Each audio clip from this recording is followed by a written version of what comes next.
सिद्ध चक्र महामंडल विधान का आज अंतिम दिन है और अंतिम जयमाला है। होनहार तुम गुण कथम जीव द्वार नहीं हो।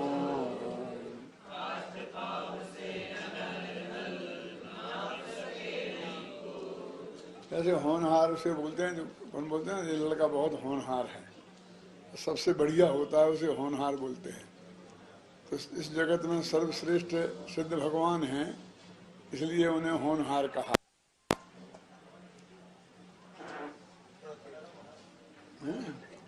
उसे होनहार कहा है कि तुम्हारे गुणों का कथन इस जीव के क्यों नहीं है। काठ पांव से अनल थल नाप सके नहीं कोई।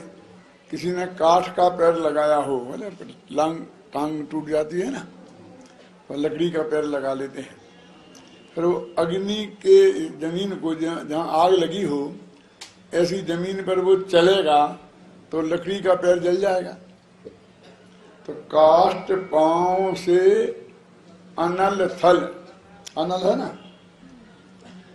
अनल माने अग्नि, और यदि ये अनिल होता तो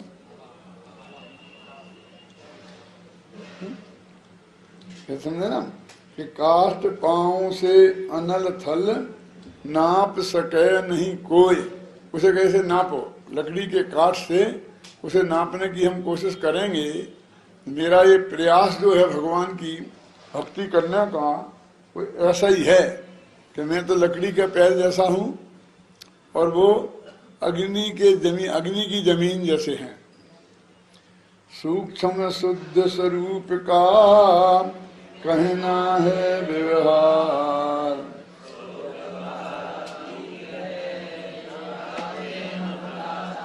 कि वस्तु का जो शुद्ध स्वरूप है, व्यवहार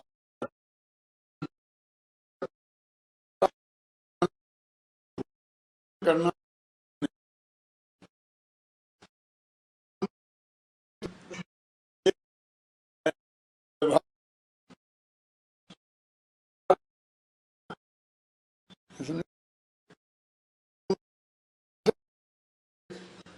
इसलिए हम लाचार हैं। अब हम तुम्हारा कथन नहीं कर सकते हैं।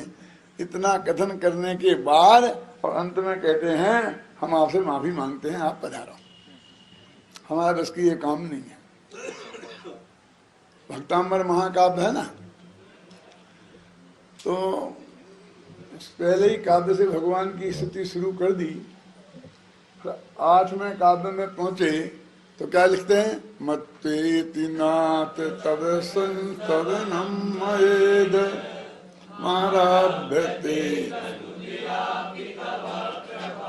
क्या कहते हैं कि हे भगवान, अब मैं आपका स्तवन आरंभ करता हूं। तो अभी तक क्या कर रहे थे, खाक छान रहे थे। 8 छंदों में क्या किया तुमने? वो तो वही बातें तो की, उनकी महिमा ही तो गाई थी ना। अभी लेकिन ऐसी बातें की थी कि मैं अल्पश्रुत हूँ, लोग हंसेंगे, फिर भी मैं बोल रहा हूँ, है ना। आस्ताम तवस्तवन मस्त समस्त दोषम, तुम्हारा समस्त दोषों से रहित स्तवन तो बहुत दूर की बात है। आस्ताम समस्त दोषों से रहित तुम्हारा स्तवन तो आस्था मन रहने दो।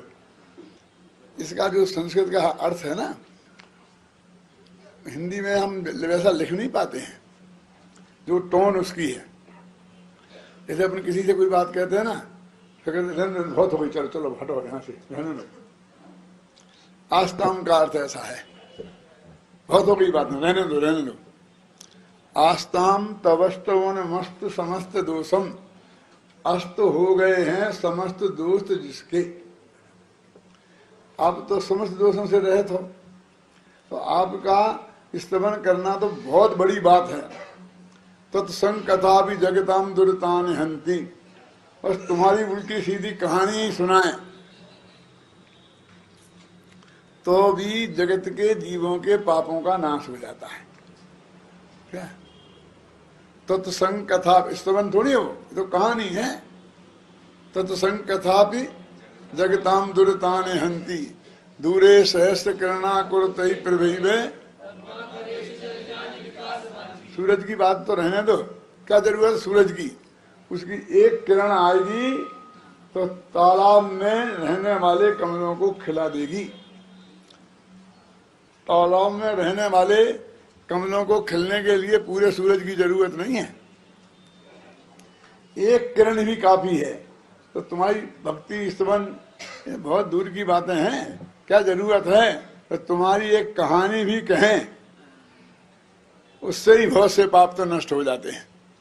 अभी तो ऐसी बातें कह रहे थे, क्या होता है, कैसा करने से क्या होता है।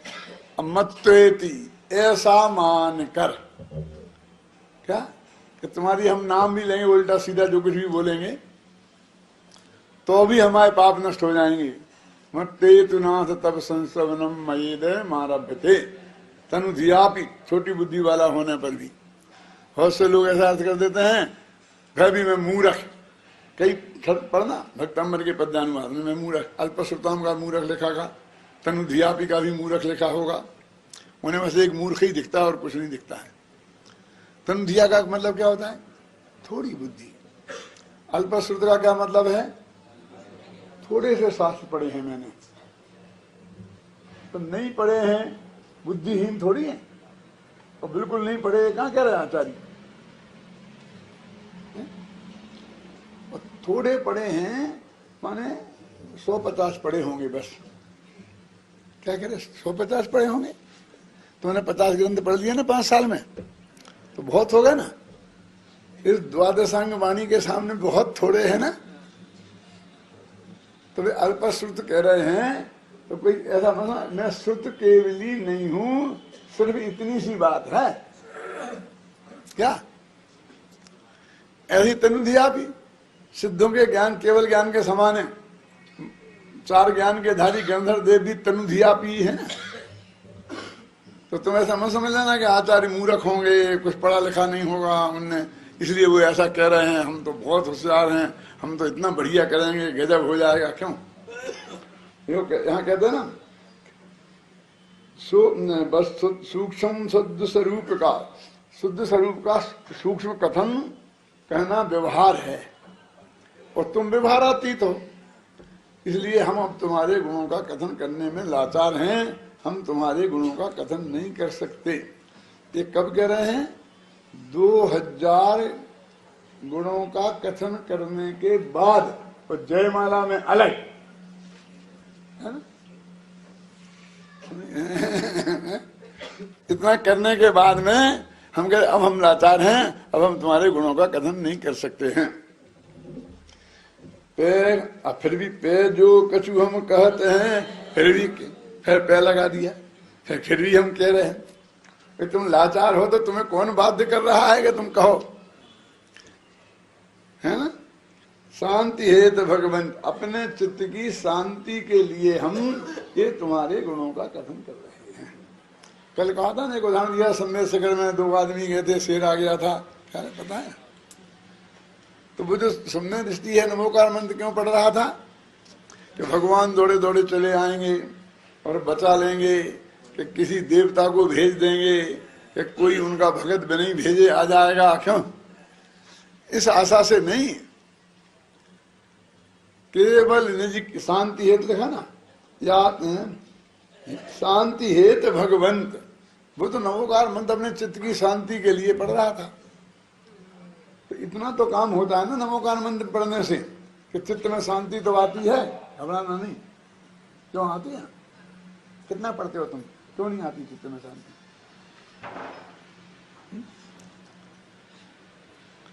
अरे भाई, उपयोग पंच परमेष्टि में लगे तो विषय कषाय में से उपयोग हट जाता है। तो विषय कषाय में गया उपयोग अशांत उपयोग है, और उसमें से उपयोग हट गया, उसका नाम शांत उपयोग है। यदि वो आपका हट गया है तो शांत हो जाएगा। कैसे हो जाएगा? नमोकार मंत्र के जपने से। अरे नमोकार मंत्र का नहीं जपो, यदि तुम्हें सब पत्थर पत्थर पत्थर पत्थर पर उपयोग आत्मा में चला जाए तो भी हो जाएगी शांति। उस शब्दों का कोई खास महिमा है, बोले बीज अक्षर हैं और ऐसे हैं और यहाँ से हैं, अपरूप अक्षर हैं और वहाँ का है, और वो कोई यहाँ बता रहा था ना, तो कैसे हैं नौकार मंत्र के अक्षर, किताबें की किताबें लिख दी इसमें। तो भाषा से होता है, शब्द तो जड़ है, अक्षर भी जड़ हैं और वाणी भी जड़ है। क्यों? इनका से उपयोग हटेगा तब आत्मा की शांति होगी, इनमें उपयोग लगेगा तब आत्मा में शांति होगी, है ना। कि हम फिर भी अपनी आत्मा की शांति के लिए तुम्हारे गुणों का कथन कर रहे हैं। तो भाई साहब, हमने एक एक बातें तुम्हें 10-10 दफे सुन ली। पहले कहा था ना कि मोह कर्म के उदय से दया दया होती है, इसलिए हे भगवान मैं तुमने मोह कर्म नष्ट कर दिया तो तुम्हें नमस्कार करता हूं, कहा था ना। और आज क्या कहा? हे भगवान, अरहंत और सिद्धों की भक्ति मोहिनी कर्म के उदय का परिणाम है। तो मोहिनी कर्म कौन है कैलाश जी? अब से अपना नंबर 1 का शत्रु। वैसे तो 8 ही कर्मों को अपन शत्रु मानते हैं ना, लेकिन 8 में 7 तो बैरी मेरी है ही नहीं, अकेला मोह ही है। नहीं भाई, मोह कर्म ही हमारा असली शत्रु है। और ये भगवान तुम्हारी ये भक्ति, लिखा था ना, अभी पढ़ा था वो छंद, शांति जी ने बताया था ना कि मोह के उदय से अनंत की भक्ति होती है। कि 900 कोई 72-73 छंद था, क्या था? तो 984 में छंद था, है ना। बोलो, पढ़ो।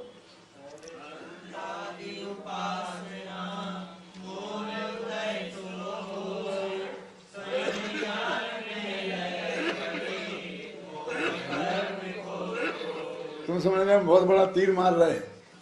अरे तुम तो इस पढ़ रहे हो इसको, लेकिन जिसने ये लिखा है वो भी ये कह रहा है? वो तुमसे तो बड़ा ही होगा ना, उसका तो उपयोग इसमें लगा होगा ना। तो फिर तुम एक ही एक बात को बार बार क्यों हमसे कह रहे हो? तो नीचे की पंक्ति, 6वीं पंक्ति है ना, क्या? बार बार तुति करन में नहीं पुनरुक्त भनंत। ये क्या है? एक काव्य का एक पुनरुक्ति नाम का दोष है। क्या नाम है दोष का? माने बार बार कहना, एक काव्य का दोष माना जाता है, समझे ना। न्याय शास्त्र में तो सबसे बड़ा दोष है वो धारावाहिक ज्ञान बोलते हैं ना, वो अप्रमाण हो जाता है। पहली दफे 2-2-4 कहो तो प्रमाण, और दूसरी दफे 2-2-4 कहो तो अप्रमाण, वाह, है ना। लेकिन भक्ति काव्य में पुनरुक्ति नाम का जो दोष है, वो दोष नहीं गुण माना जाता। क्या ये लिखा है? देखो, बार बार थुति करन में नहीं पुनरुक्त भनंत।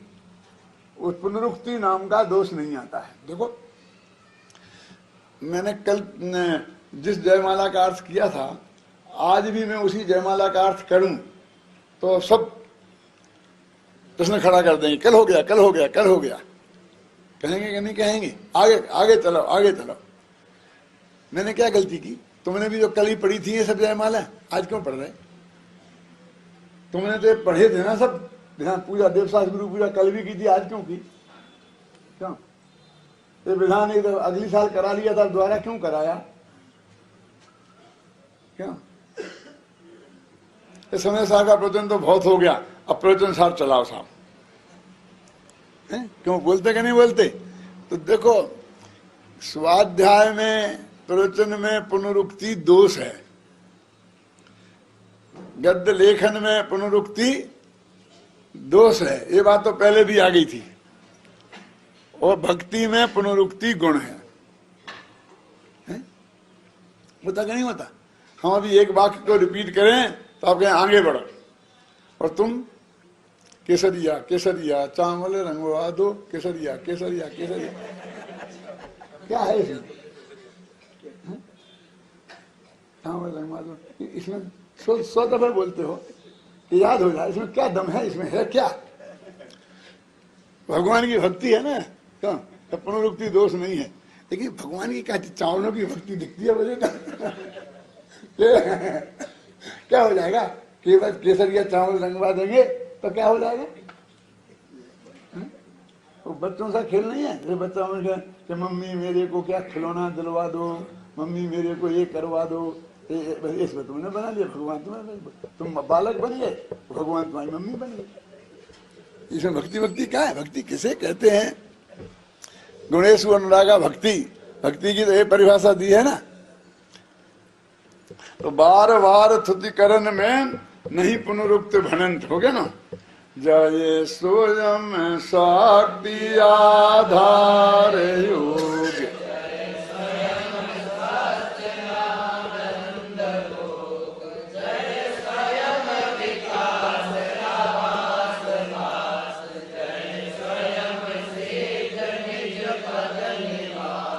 देखो एक जितनी दफे जय शब्द आया है उतनी दफे स्वयं शब्द आया है। क्यों?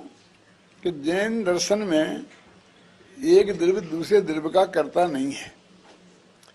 जो कुछ भी जिसका हो रहा है, सुख दुख, ये स्वयं की गलती से हो रहे हैं और उन दुखों का मेंटना भी स्वयं के प्रसाद से ही होगा। इसमें भगवान का भी रंच मात्र योगदान नहीं हो सकता। और है तो कितना योगदान है मालूम है आपको?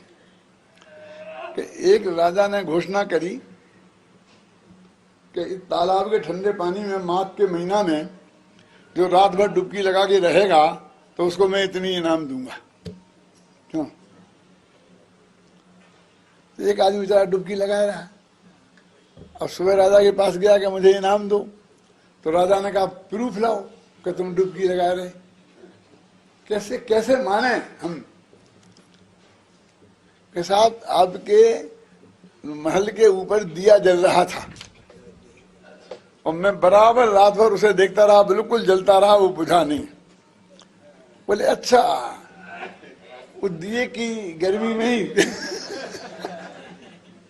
क्या आपको हंसी क्यों आ गई? वो दिए की गर्मी से वो बर्फ जैसे ठंडे पानी में रहा होगा। इतनी ऊपर तालाब में से महल के ऊपर दिया जलता था। क्यों? अब तुम्हें हंसी आती है। अब भगवान सिद्ध कहाँ विराजमान है? लोग आया था ना, सखर राजत महंत, लोकाग्र सखत राजत महंत में इतनी दूर हैं और हम यहाँ बैठे हैं और हम उनको अपने ज्ञान का ध्येय बनाएंगे, ध्यान का ध्येय बनाएंगे तो हमारा कल्याण हो जाएगा। तो वो सहयोग उनका कैसा है? जैसा उस तालाब में डूबे हुए व्यक्ति के लिए दीपक की गर्मी। समझ लो कितना है। तुम हंसे थे ना, तो ये हंसने लायक बात है कि भगवान तुम्हारे सहयोग से मेरा काम हो जाएगा। कुछ होने वाला नहीं है। धोखे में मत रहना। जय माला अब सिद्ध विधान पूरा हो रहा है और वो 100 दफे दोहरा के तुमसे कह रहे हैं कि जो कुछ काम होगा वो स्वयं से होगा, दूसरे से नहीं। देखो, जय स्वयं शक्ति आधार योग, अपने योग का आधार अपने स्वयं की शक्ति ही है। जय स्वयं स्वस्थ आनंद भोग, आपने स्वयं ही अनंत अतीन्द्रिय आनंद का भोग किया है, किसी ने दूसरे ने नहीं कराया है। जय स्वयं विकास आभास भास, जो आपके जीवन में विकास का आभास हुआ है वो स्वयं के से हुआ है। जय स्वयं सिद्ध निज पद प्रकाश, और अपने निज के पद को तुमने जो प्रकाशित किया है वो स्वयं के पुरुषार्थ से किया है, दूसरे के सहयोग से नहीं किया। तुमने दूसरे के सहयोग से नहीं किया और तुम किसी दूसरे को सहयोग दो।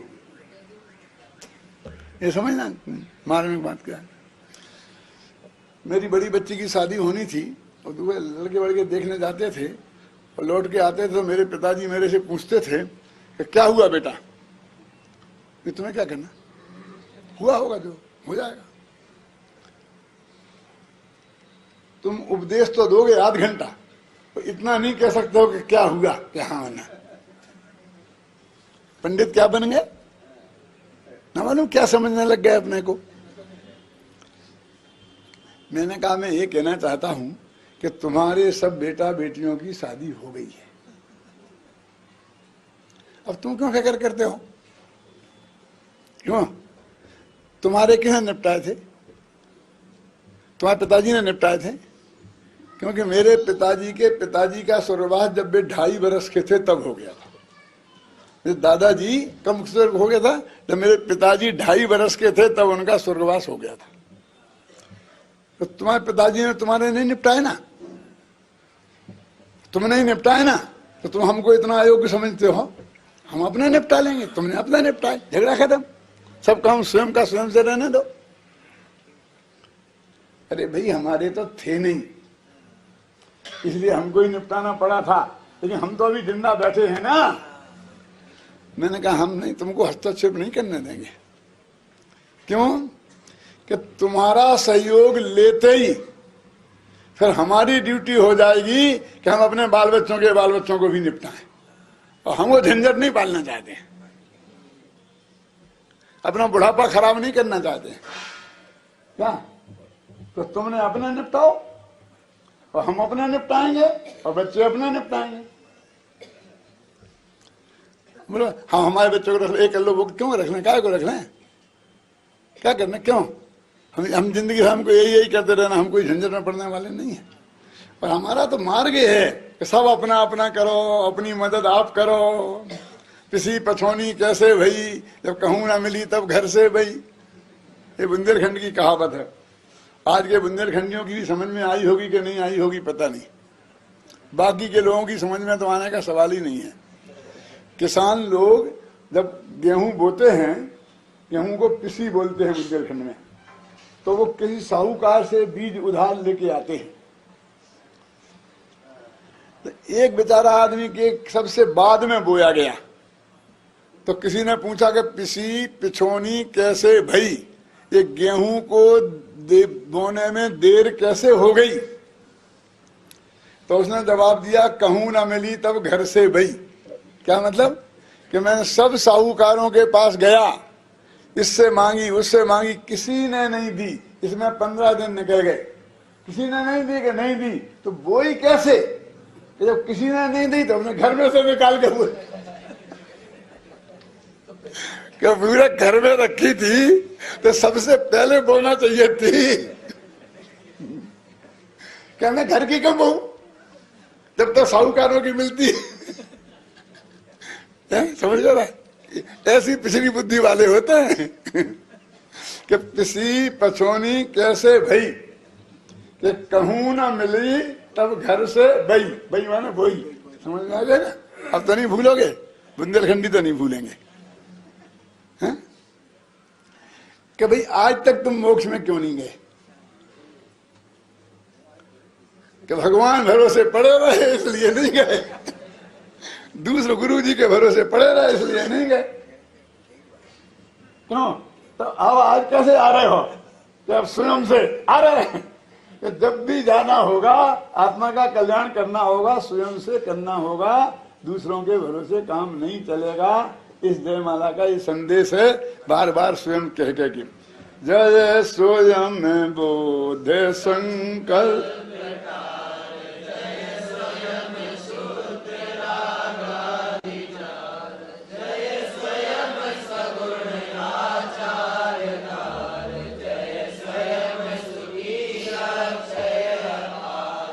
आपने संकल्प विकल्पों को टाला, पर मैं एकत्वमत बुद्धि छोड़ी, विकल्पों को तोड़ा, इसलिए आप बुद्ध बन गए, माने केवल ज्ञानी बन गए।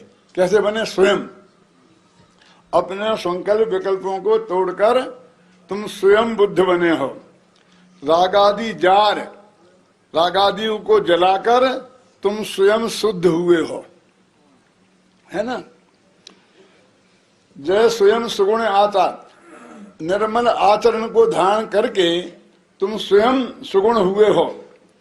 जय स्वयं सुखी, तुम अक्षय और अपार सुखी भी स्वयं से ही हुए हो, किसी ने तुमको पंचमात्र सुख मुफ्त में दे नहीं दिया है। चक्रवर्तित्व तो कभी भीख में नहीं मिलता, वो तो पुरुषार्थ से प्राप्त किया जाता है। भीख में तो जूठी रोटियां ही मिलती हैं, समझ में ना? और चक्रवर्तित्व यदि भूख में मिल भी जाएगा भीख में, तो उसकी रक्षा कौन करेगा? अरे ना पाने के लिए ही अकेला पुरुषार्थ नहीं चाहिए, उसकी रक्षा करने के लिए भी पुरुषार्थ चाहिए। ऐसा मोक्ष तुम्हें भीख में मिल भी गया तो वहां अनंत काल तक तुम वहां ठहरोगे कैसे? ख्याल में है ना, आखिर तो अपने ही भरोसे काम करना पड़ेगा ना। जय स्वयं चतुष्ट राजमान,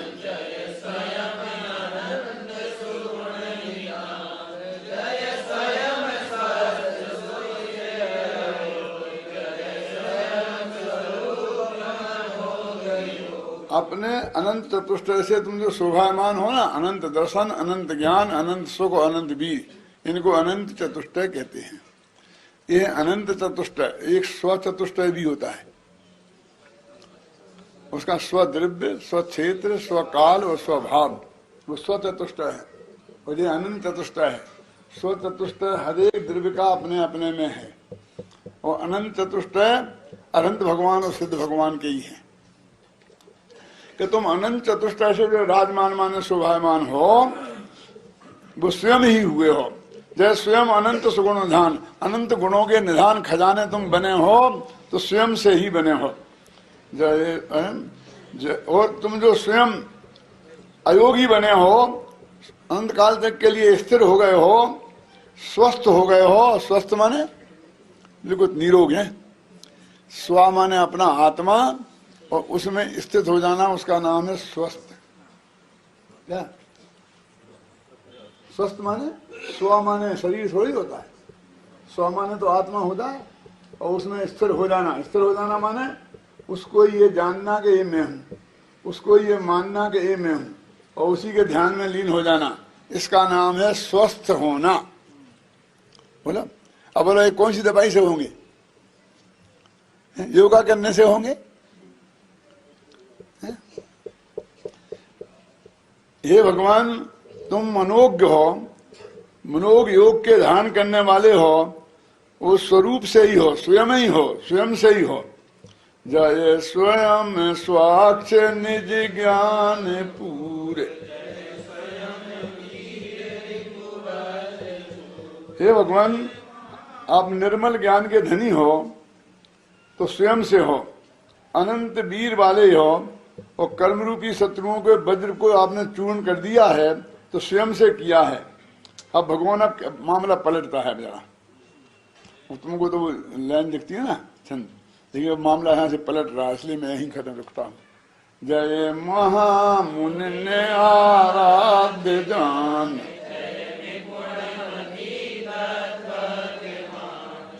जय संतन मन आनंद कार, जय सुर गण गावत,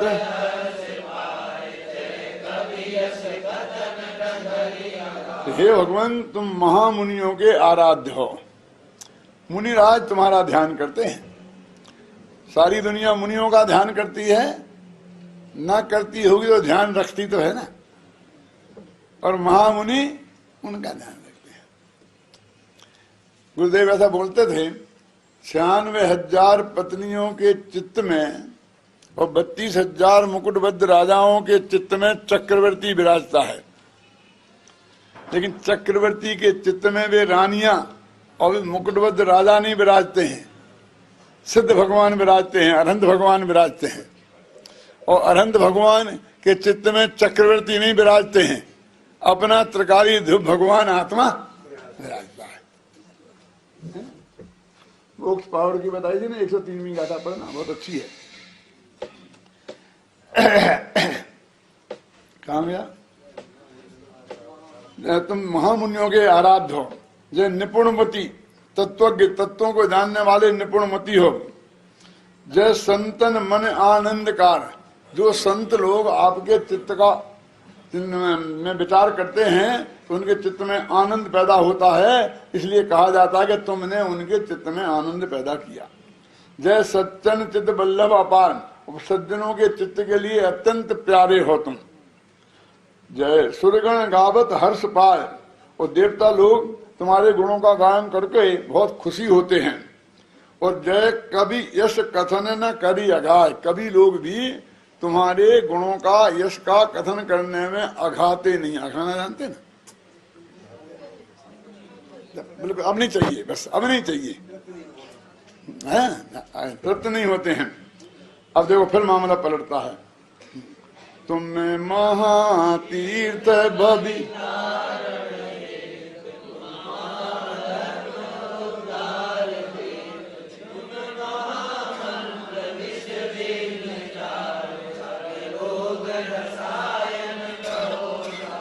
तुम महातीर्थ भवि तारण नहीं, तरण तरण ठीक है, बस छंद भंग होता है ना।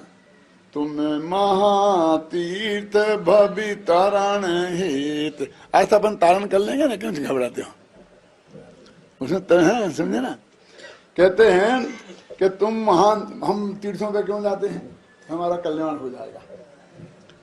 गंगा में क्यों नहाते हैं, जो लोग भी नहाते हैं मानते हैं ना, आपका सागर स्नानम वगैरह है ना, तो हमारा कल्याण हो जाएगा। तो कहते हो भव्य जीवों के कल्याण करने के लिए तुम ही एकमात्र महातीर्थ हो, माने ये तीर्थ तीर्थ नहीं है। मेरी एक छोटी सी किताब है 32 पेज की, उसका नाम है सम्मेद शिखर, पढ़ी है कभी? उसमें मैंने तीर्थ किसे कहते हैं ये बताया है। ये जो तुम्हारे पर्वत मर्वत है ना, ये तो बहुत बाद में नंबर आया है। शास्त्रों के प्रमाण पेश कर करके मैंने कहा सबसे पहले आत्मा को तीर्थ कहते हैं, समझे ना। फिर सब बताते बताते किने किने कहते हैं। फिर जिन्हें आप आज तीर्थ कहते हो वे कहाँ तीर्थ हैं? जो लोग स्वयं संसार से पार हुए और पार होने का उपदेश दिए, असली तीर्थ तो वे थे। अब वे जहां खड़े हो गए, ये तो इसलिए तीर्थ है, नहीं तो क्या है? समझिए ना, ये काय के तीर्थ हैं? वे नहीं खड़े होते तो है? वे कभी यहां खड़े हो गए थे, बस खत्म। ये उपचार में उपचार में उपचार में उपचार में उपचार। तीर्थ क्या है? जो स्वयं तरें और दूसरे के तारने में निमित्त हों, उन्हें तीर्थ कहते हैं। एक जमीन कैसे तीर्थ हो सकती है? घबराना नहीं। और यदि ये है भी तो आज तो तीर्थों की हालत क्या है? हर तीर्थ घीर मिथ्यात्व का अड्डा बना हुआ है। किसी का नाम नहीं लेना चाहता हूं मैं, नहीं राजस्थान सबसे पहला पकड़ा जाएगा। अब मुझे राजस्थान में रहना है अभी और 2-5 साल। क्यों? समझ में आया कि नहीं आया?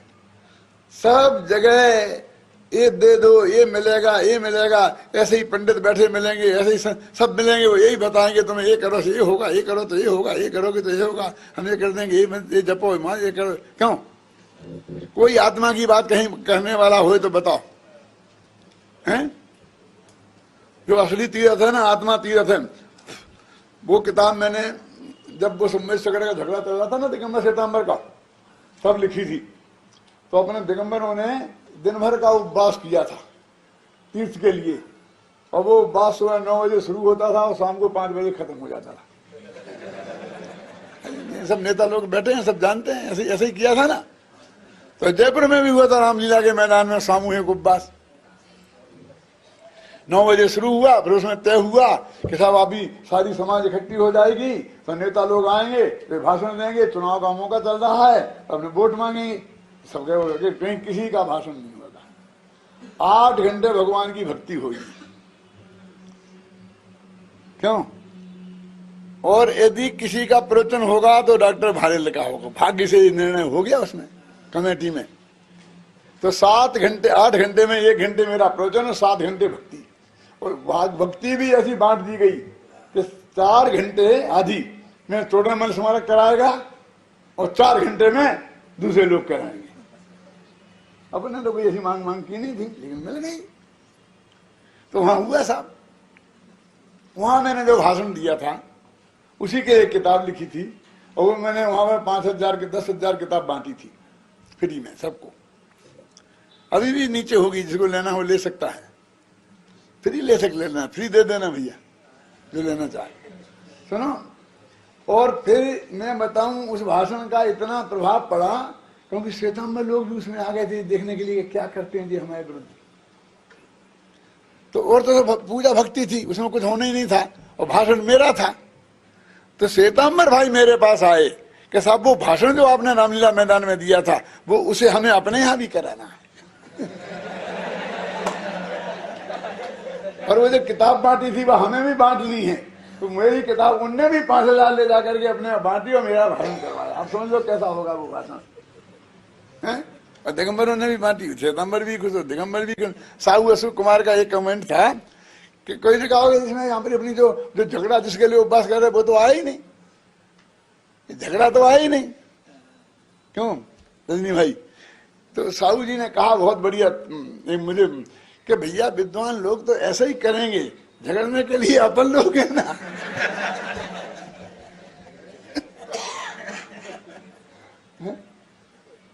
बस मैं एक बात बोलता हूं उस किताब में जो लिखा है कि कोई अपनी अम्मा से अम्मा कहे तो किसी को ऐतराज होता है, यदि कोई अपनी पत्नी को पत्नी कहे तो झगड़ा हो जाएगा, समझना। हमारी पत्नी पर कोई पत्नी नहीं कह सकता अपनी, लेकिन हमारी अम्मा को अम्मा जी कहे तो हमें कोई तकलीफ नहीं है। तो मैं पूछना चाहता हूं कि संवेद शेखर तुम्हारी पत्नी है कि अम्मा?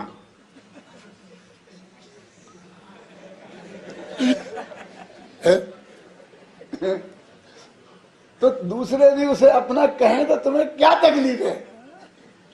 सारी दुनिया उसे अपना तीर्थ माने, वहां आकर पूजन करे, भक्ति करे, समझ गए ना। व्यवस्था जमा लो, सब जने मिलके जमा लो, कोई दिक्कत वाली बात नहीं है, लेकिन ये हमारा है, तेरा नहीं है। क्यों? अपनी तो बहुत बढ़िया भक्ति होती है, अभी करेंगे ये लोग। मैं आता नहीं जाना, क्यों? मैं वहां से घर से सुनता हूँ, क्योंकि यहाँ आऊं तो मैं करने नहीं दूं पूरी इन्हें। वो तीर्थ हमारा, तीर्थ हमारा, तीर्थ हमारा, तेरा क्या तीर्थ है? या तो समय से पारसनाथ का होगा या सबका होगा, तेरा कहां से आया? क्यों? तीर्थ हमारा, तीर्थ हमारा, तीर्थ हमारा, तीर्थ हमारा, भक्ति होगी तीर्थ की। तीर्थ किसे कहते तुम जानते नहीं, क्या कह रहे? ये महातीर्थ है ना, कहाँ आए हैं? यहाँ था तुम्हें महातीर्थ भवितरण हेत,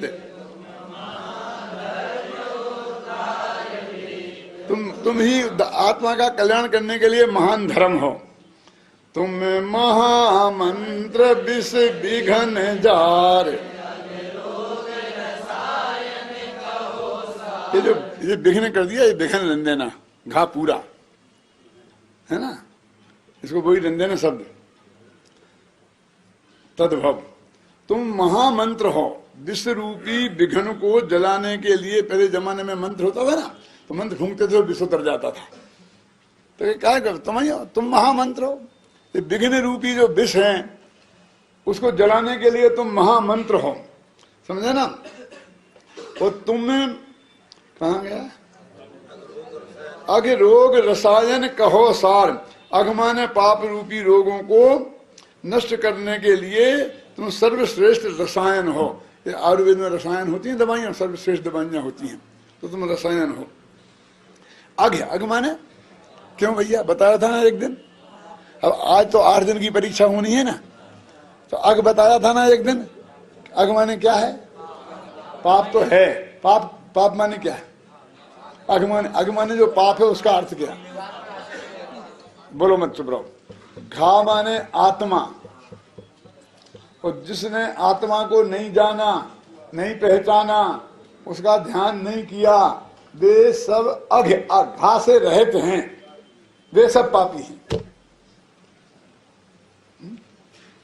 अब आजकल तो देखो ऐसा है ना कि पहले अपने पिताजी को क्या बोलते थे? कोई पिताजी, कोई दादा, कोई कुछ अच्छे अच्छे नाम बोलते थे ना।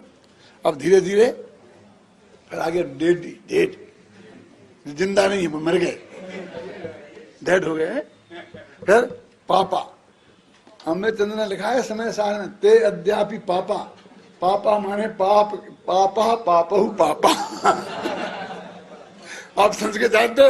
रामा रामहु रामा, तो बहुवचन है ना, तो पापों के समुदाय,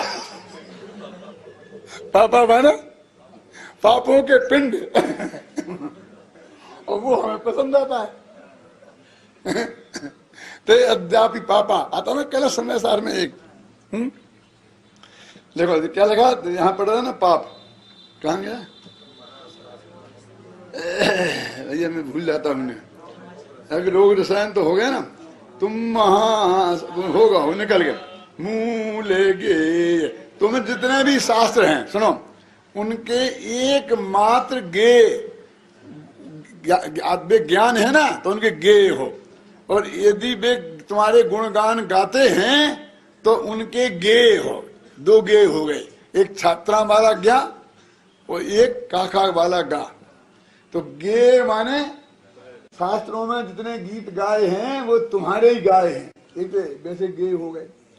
और वो समझ महाशास्त्रों के द्वारा जो समझने लायक हो, गे माने समझने लायक, तुम ही हो। तुमने महाशास्त्र के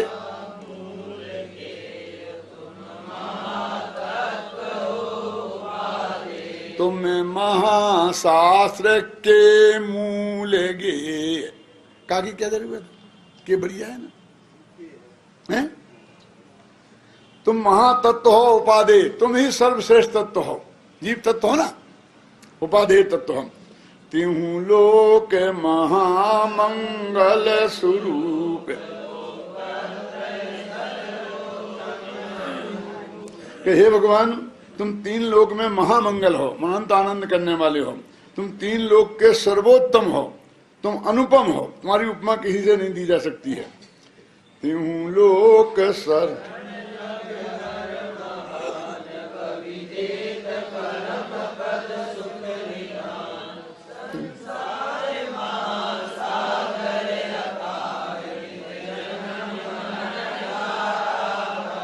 क्या करते हैं, शुरू में तो मूल तत्व ज्ञान की चर्चा करते हैं, असली निश्चय भक्ति की बात करते हैं, और सच्ची सच्ची बात कह देते हैं कि मेरे बस की कुछ नहीं है, मैं कुछ नहीं कर सकता हूँ।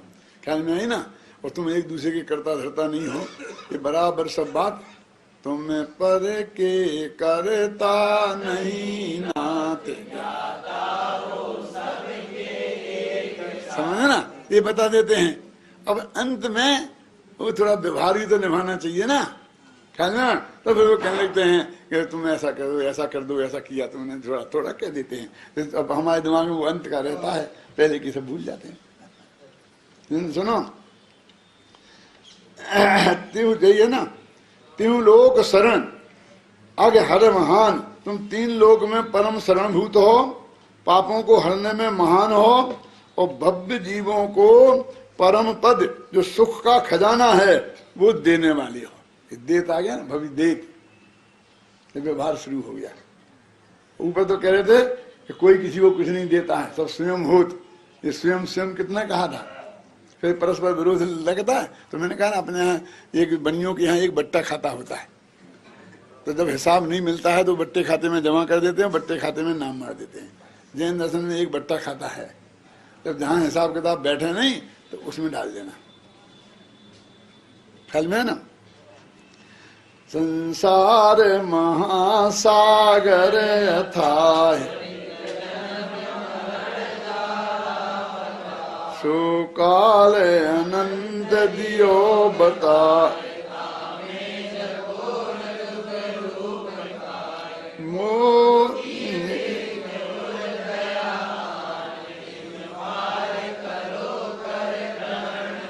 ये तीन पंक्तियों में बात समाप्त होती है। ये संसार अथाह महासागर है, इतना बड़ा समुद्र है कि जिसकी थाह को पाया नहीं जा सकता है, जिसमें जीव निरंतर धारा प्रवाह रूप से जन्म मरण जन्म मरण जन्म मरण करते रहते हैं। एक क्षण भी फुर्सत नहीं है, गंगा में धारा बहती रहती है ना, एक क्षण भी रुकती नहीं है तेजी से पहाड़ी एरिया में, ऐसे ही जन्म मरण जन्म मरण जन्म मरण धारा प्रवाह रूप से होते रहते हैं। ऐसा सो काल अनंत दियो बितार, ऐसे ही ऐसे मैंने अनंत काल बिता दिया, जन्म हमारा जन्म हमारा जन्म हमारा, है ना। ता में झकोर दुख रूप खाए, और बस उसमें पहाड़ी एरिया में नदी के बहुत तेजी से यहाँ टकराती है, यहाँ टकराती है, बार बार झकोरें खाती है, ठोकरें खाती है ना, तो मैंने बहुत दुख के झकोरे खाए हैं। इसलिए हे भगवान मो दुखी देख, मेरे को दुखी देखकर थोड़ी दया कर दो। बोले दया, हृदय में दया लाओ। समझ गए ना? इनमें पार करो कर ग्रह पान। क्या करूं दया लाके भैया, तुम बता दो कि मुझे हाथ पकड़ के पार उतार दो। ये पहले नदी नाले होते थे ना, अब तो पुल बन गए, ये हो गए। तो हमने हमारे जमाने में होते थे, हम जाते थे तो नदी को पहले ऐसे पार करना पड़ता था। तो बड़े लोग होते थे, बच्चों का हाथ पकड़ करके ले जाते थे ना पार, उतार करके। तो वो कहते भगवान इस संसार समुद्र से तुम मेरा जरा हाथ पकड़ के उतार देते। उस जमाने की बात है, हाथ पकड़ के उतारा जाता था। देखो दया आन इम पार करो कर ग्रहण पान। मेरा पान माने हाथ ग्रहण करके पार कर दो, माने मेरे से पानी ग्रहण कर लो। हंस रहे, हंसते हो? ये पानी ग्रहण संस्कार होता है क्या? क्या है पानी ग्रहण? क्या है पानी ग्रहण का? क्या अर्थ होता है कि पंडित जी आप इतना नहीं जानते? आपका हुआ कि नहीं हुआ था? अरे हुआ नहीं होता तो अभी तक कैसे फंसे रहते? पानी माने हाथ और ग्रहण माने ग्रहण करना। वो जो हथलेवा होता है ना ऐसा, बस उसका नाम पानी ग्रहण है। बस बस बाकी कोई शादी फादी नहीं है। लड्डू मड्डू खाना कोई शादी फादी नहीं है। समझे ना? वो लड़के के हाथ पर लड़की का हाथ लड़की के माँ बाप ने, लड़के के दोनों ने मिला करके रख दिया, मिला दिया। ख्याल में आई ना? माने उनकी मंजूरी से हुआ है, भाग के नहीं हुआ है। उसका नाम शादी है। और कुछ नहीं। वो सात मात फेरे भी शादी फादी नहीं है। हथ लेवा बोलते हैं ना, जैसे हथ माने पानी और लेवा माने ग्रहण। अब देखिए, जो हाथ पे हाथ रखा जाता है ना, तो हाथ पे हाथ दो तरह से रखा जाता है। एक तो ऐसा और एक ऐसा। समझ में आया ना? समझ में आया? दूसरा, एक अपने हाथ पे हाथ रखा जाता है और दूसरा दूसरे के हाथ पे हाथ रखा जाता है। दूसरे के हाथ पे हाथ रखे तो फंसे और अपने हाथ पे हाथ रखे तो मोक्ष गए। देखो अनंत भगवान बैठे ना, हाथ पे हाथ रखे।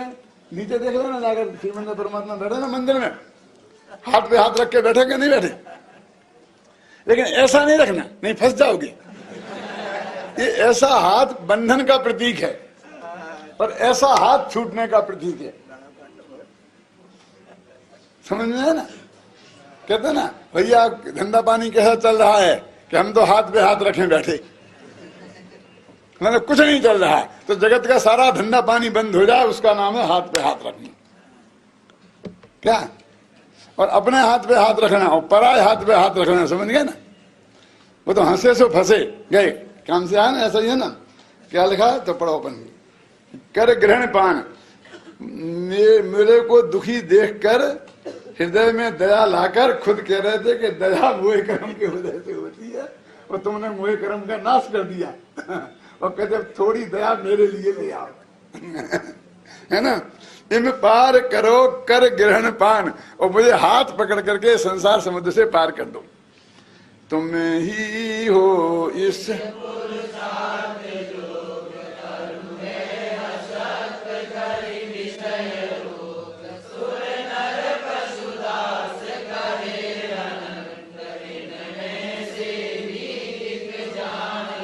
कहते भगवान तुम ही इस पुरुषार्थ के काबिल हो कि मुझे हाथ पकड़ के पार ले जा सकते हो।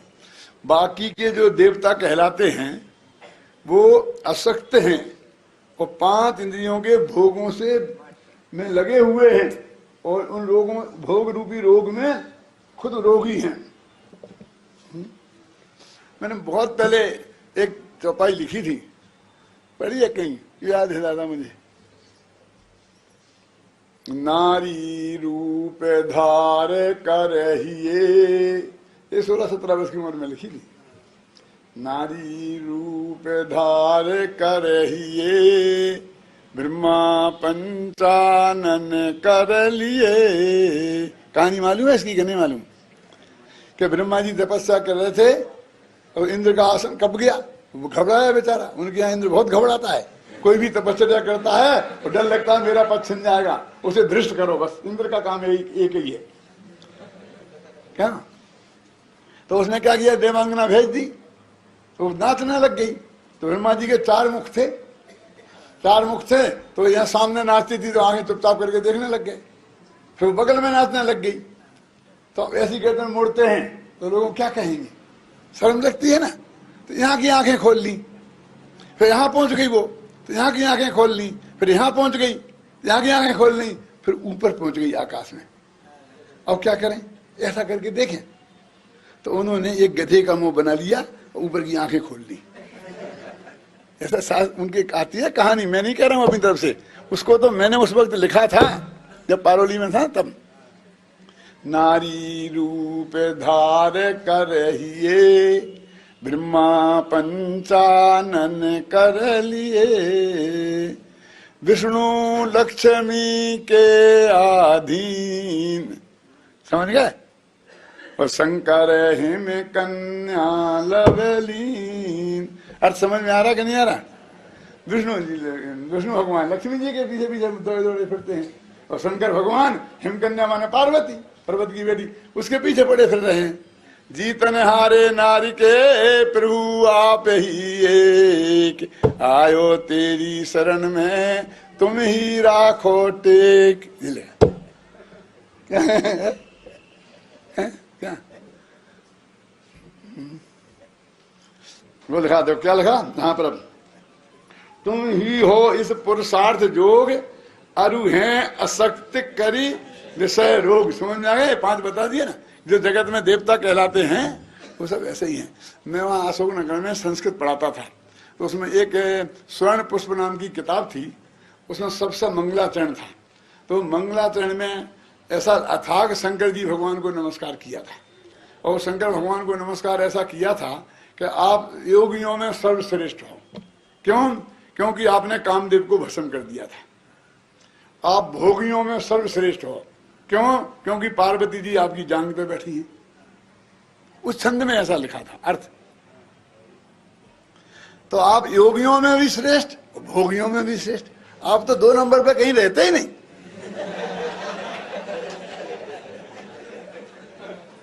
समझे? तो मैं वहां पढ़ाता था, तो मेरे आधे लड़के तो जैन थे और आधे अजैन भी थे, सरकारी स्कूल था, समझे ना। तो वो कुछ लड़के बदमाश होते हैं ना, लड़के तो सभी बदमाश होते हैं कुछ कर पाते हैं तो बदमाश। तो गुरुजी एक प्रश्न है कि बोलो बेटा क्या प्रश्न है तुम्हारा, कि इसमें जो ये बात लिखी है सच्ची है क्योंकि वो जानते हैं जैनी है, और ये मानने वाले नहीं है, रोजीना मंदिर में प्रवचन करते हैं, वो जानते थे कि ये बात सच्ची है। मैंने कहा देखो बेटा, मैं यहाँ पर लैंग्वेज का अध्यापक हूँ, मैं भाषा पढ़ाता हूँ, मैं यहाँ फिलोसफी नहीं पढ़ा रहा हूँ। इस श्लोक का जो अर्थ मैंने बताया है बिल्कुल सही है। क्या वो बात सही है कि नहीं है ये मैं नहीं जानता, क्या, लेकिन इस छंद का जो अर्थ ये है वो मैंने बताया है, वो 100% सही है। समझे ना। अब देखो, सुर नर पशु दास कहे अनंत, कहते भगवान तुम्हारे देवता लोग बहुत भगत हैं, मनुष्य लोग भी बहुत भगत हैं, और पशु लोग भी बहुत भगत हैं, तो भक्तों की गिनती तो अनंत है। उनमें एक संत का नंबर भी लगा देना, संत कवि। संत माने साधु नहीं, एक कवि का नाम संत था जिसने एक विधान लिखा है, तो उनमें भी है एक जान संत। इस संत कवि को भी उन लाख अनंतों में एक नंबर मेरा भी लगा लेना। बस इतनी सी बात मैं कहता हूँ। जय बिघन जल दिहन,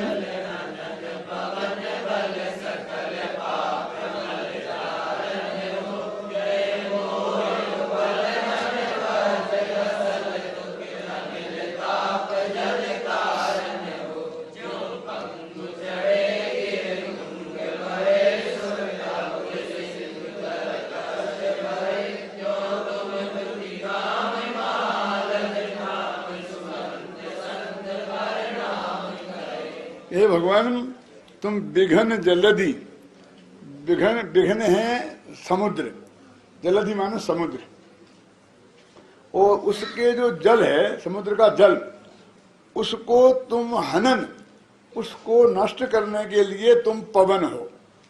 हवा है ना, तो बादल समुद्र के पानी को उड़ा ले जाती है ना, वो बादल बना देती है। ये पानी कहाँ से लाते हैं? आकाश में बादल आते हैं तो पानी कहाँ से आता है आकाश में? कि समुद्र में से लाता है, जहां होगा वहीं से तो लाएगा। कि कौन लाता है?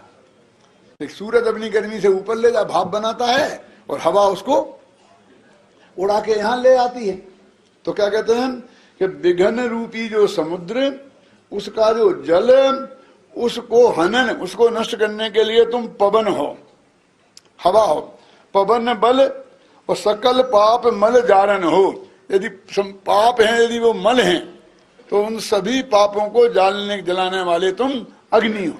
माने तुम हवा भी हो और अग्नि भी हो, अनिल भी हो और अनल भी हो। क्या? पाप रूपी मैल को जलाने के लिए अग्नि हो, और उसको समुद्र को सुखाने के लिए हवा हो। जय मोह उपल हन, और मोह रूपी पर्वत, उपल माने पत्थर होता है ना, पत्थर पर्वतों का होता है, उसको हनने के लिए, नष्ट करने के लिए तुम वज्र के समान हो। वज्र तोड़ सकता है उसे। असल दुख अनिल ताप मल कारण हो, कि ताप के रूपी मल को जलाने के कारण, ताप जल कारण हो। कि असल जो दुख रूपी जो अनल माने अग्नि, उसके ताप को नष्ट करने के लिए आप जल हो, जल रूप कारण हो गया। अब जो पंगु चढ़े गिरे, लंगड़ा आदमी पर्वत पर चढ़ सकता है। गूंग भरे स्वर, गूंग आदमी गा सकता है। अभुज सिंधु तर कष्ट भरे, और जिसके दो ही हाथ कट गए हैं वो समुद्र में तैर के पार करना चाहे। ये तीन काम कितने असंभव हैं? कौन? कि लंगड़ा आदमी पर्वत पर चढ़े, गूंगा गावे, और जिसकी भुजाएं नहीं हैं वो समुद्र को तैर के पार करे। जैसे ये तीन काम बहुत कठिन नहीं, असंभव हैं, त्यों तुम्हें थुति काम, तुम्हारी भक्ति का काम ऐसा ही असंभव है। क्या लिखा ना? त्यों तुम्हें थुति काम, साफ है क्या? नहीं है? महालज ठाम, बहुत शर्म की बात है, महान लज्जा का स्थान है जी। तुम्हारी भक्ति करना बहुत बेशर्मी का काम है, ऐसा लिखा है। पढ़ो, कोई दूसरा पंडित सारे हिंदुस्तान में जाना, दूसरा अर्थ कर देवे तो मेरे पास लाना। देखा? क्यों तुम्हें थुति काम, महालज ठाम, इतनी हिंदी तुम लोग भी समझते हो ना, कि ऐसे ही तुम्हारी स्तुति का काम महान लज्जा का काम है। सुअंत संत प्रणाम करे, ऐसा सोच के ये संत कभी अब तुम्हें अंतिम प्रणाम करता है। नमस्कार, पधारो महाराज, अब मेरी बस की नहीं, बहुत हो गया। क्या अपन लोग, जो आदमी ज्यादा चेंट जाता है ना हमसे, फिर समझाते समझाते हम परेशान हो जाते हैं। कहते भाई साहब हमारे बस की नहीं है, हम आपको नहीं समझा सकते हैं, हम आपके हाथ जोड़ते हैं, आप पधारो। कि मैंने पंडित जी से हाथ जुड़वा लिए।